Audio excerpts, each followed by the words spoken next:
Good evening. A proposal to build a complex of condos, hotel rooms, and an improved marina on Dorchester's waterfront is currently under formal review by the city. The Neponset Wharf project, which has been put forward by City Point Capital, would include 150 condo units, along with a small 25-room hotel, and that would replace what is now a mix of mainly industrial uses, including the Marine Russo building on Erickson Street, that's right next to Venezia Restaurant. The public comment period ended last week, and a reporter review of those documents show that this plan, as it stands now, is not popular with neighbors or with environmental groups. Now, from the very beginning, neighbors have expressed concern about existing traffic pressures on the Port Norfolk Peninsula. And the Port Norfolk Civic Association in particular wrote this week, if built as proposed, this would irrevocably change the character of the Port Norfolk community and would detract from the quality of life. That's end quote from the Port Norfolk Civic Association. They wrote that in a letter. The civic group said the developer had so far failed to respect the neighborhood context. And of all the dozens of comments submitted to the city's BPDA, that's the planning agency, none were outright in favor of this project as presented, and most people just wanted more information. So how this will impact the project moving forward now remains a very open question. The BPDA says it is still reviewing the comment letters, and then they'll issue a report back to that development team.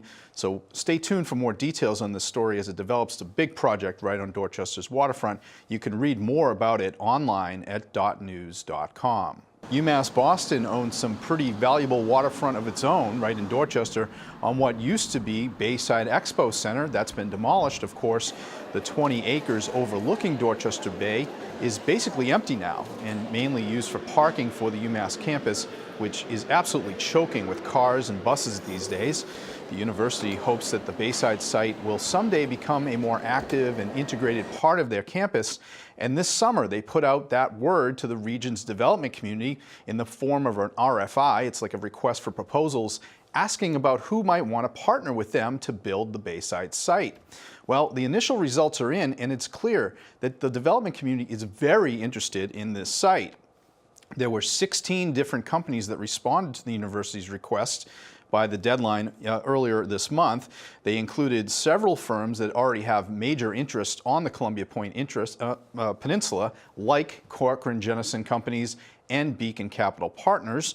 It's worth noting that Robert Kraft and his Sports Empire company was not among those who responded. You may recall that Bob Kraft was interested in building a sports stadium and a concert venue at the old Bayside site.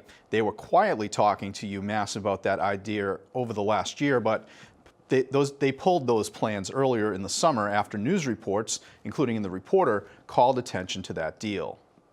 And just across the street from that Bayside site sits another key property that's owned by the Archdiocese of Boston. St. Christopher's Church was built there in the 1950s to serve what was then a very large Catholic community in the Columbia Point housing development. And the church remains there and is an active parish. Last week, the church officials briefed the Reporter on what they intend to do next. They say they are going to keep St. Christopher's Church open, but its mission and perhaps even the very church building itself will change significantly.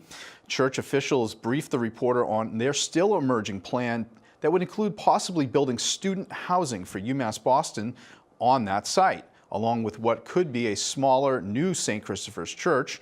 This idea would be for the Catholic parish to then serve as a campus ministry for UMass and to lease those buildings over to the university for dorms.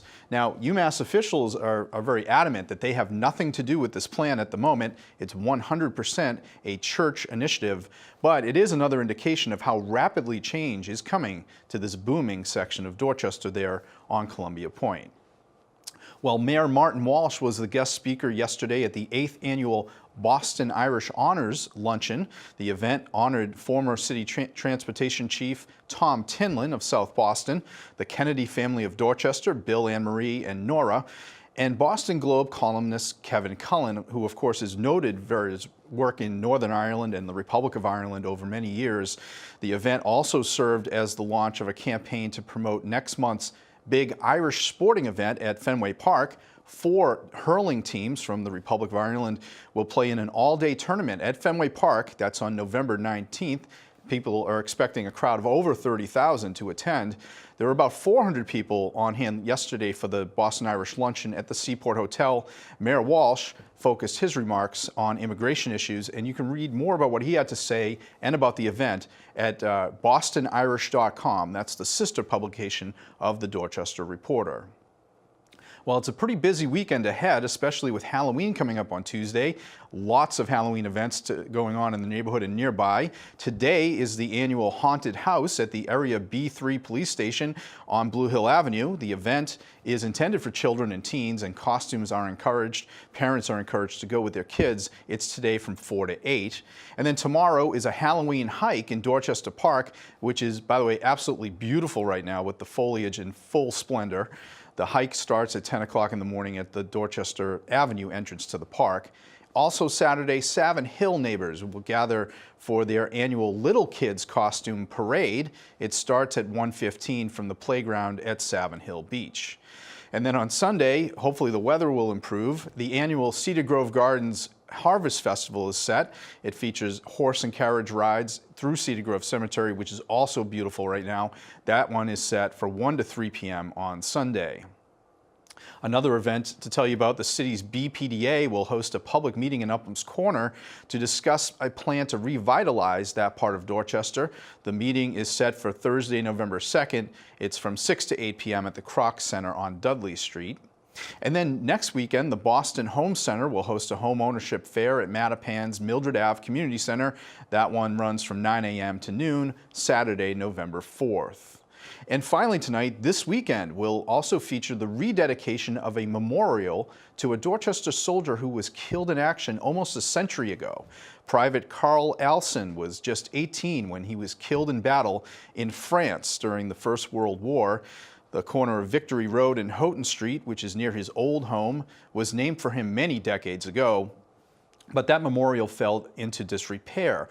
His name is also on the playground next door, which is on Victory Road, and a rededication of the markers there will take place this Saturday, tomorrow, at 11 a.m. Several of Private Alson's descendants are expected to be on hand.